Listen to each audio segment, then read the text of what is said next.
This is a spiritual conversation between Abhinavagupta and his disciple Ramadeva. In the ancient city of Pravarpura, modern-day Srinagar, where the snow-capped peaks of the Himalayas touched the sky, lived the great mystic and master of Kashmir Shaivism, Abhinavagupta.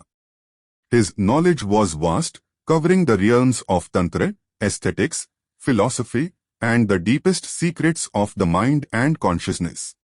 Among his many disciples, Ramadeva was one of the most sincere, but he carried a burning question in his heart: how can I see God with my own eyes?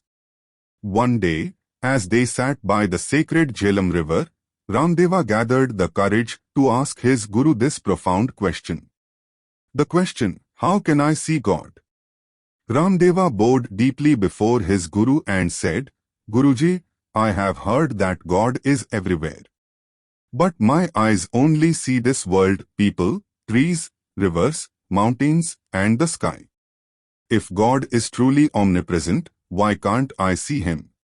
How do I see God with my own eyes? Abhinavagupta smiled, as if expecting this question. He looked at the flowing river and said, Come with me, Ramadeva. Seeing God is not about looking harder, but looking correctly.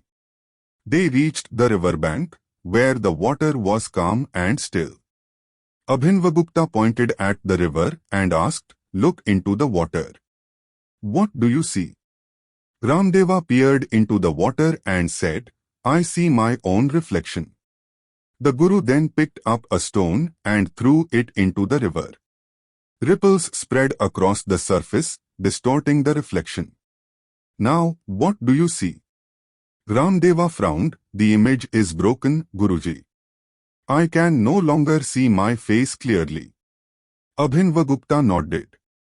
This is how you see the world, my child, through the ripples of your mind. The divine is always present, like your reflection in still water. But your mind is restless, filled with waves of thoughts, desires, and judgments. As long as the water is disturbed, you cannot see clearly. Still your mind and the divine will reveal itself. Ramadeva pondered deeply. Still contemplating, Ramadeva asked, But Guruji, even if my mind is still, my eyes still see the world. How can they see God? Abhinavagupta pointed to a nearby lotus flower blooming in the sunlight. Tell me, Ramadeva, what do you see when you look at this flower? I see a beautiful lotus, Guruji. Abhinavagupta smiled. And what if a bee looks at it? The bee sees nectar. What if a poet looks at it? He may see inspiration for his poetry. And what if a child looks at it? He may see a toy to play with. Abhinavagupta's eyes gleamed with wisdom. You see, my child, the flower remains the same, yet it appears differently to different beings. The eyes do not see, your perception does. When you look at the world through the eyes of desire, you see objects to be possessed. When you look through the eyes of fear, you see threats. When you look through the eyes of wisdom, you see God. Change the way you see, and you will see the divine everywhere. Ramadeva, now deep in thought, asked, But Guruji, if God is everywhere, why do some see Him while others do not? Abhinavagupta took him to a magnificent painting hanging in a temple.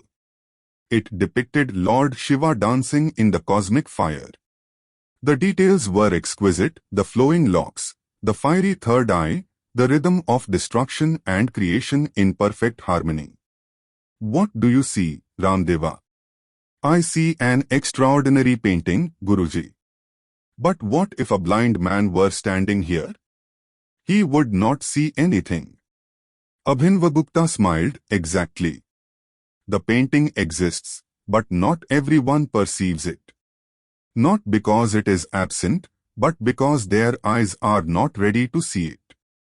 He continued, God is like this painting, spread across the infinite canvas of existence. Those who have the eyes of wisdom see Him everywhere. those who are spiritually blind see only the material world. To see God, you must open the inner eye, the eye of awareness. Ramadeva's heart trembled with realization. He now understood that seeing God was not about searching for Him, but about purifying his perception.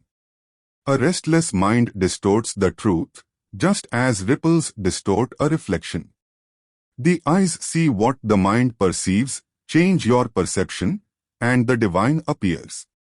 God is always present, but only those with the inner eye of awareness can see Him. With deep reverence, he bowed and said, "Guruji, I now understand. God is everywhere, I only need the right vision to see Him." Abhinavagupta placed his hand on Ramadeva's head and said, "Yes, my child. See without judgment, love without conditions, and observe in stillness. Then, you will not only see God, you will realize that you are none other than Him." That day, Ramadeva no longer searched for God outside, for he had found Him in every moment, every being, and every breath. Moral of the story: still your mind, God is seen in clarity, not in chaos. Perception shapes reality, see through wisdom, not illusion. The divine is always present, but only those who are ready can see Him. To see God, open not just your physical eyes, but the eye of awareness. The seeker must become still, silent, and open to grace, then the entire universe reveals itself as God. God is not hidden, the eyes of the world are simply clouded. Clear your vision, and the divine will shine everywhere. Om Namah Shivaya.